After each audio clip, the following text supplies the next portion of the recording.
สบายดีพี่น้องวันนี้ก็ฝนตกนี่คือเก่านอนนี่นะนอนเปนี่ไว้ต้นเต้นนี่นะ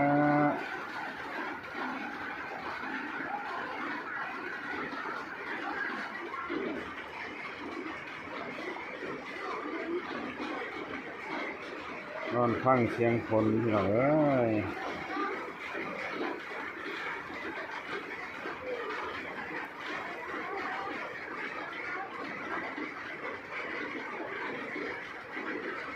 ฝนตกเป็นอาทิตย์แล้ว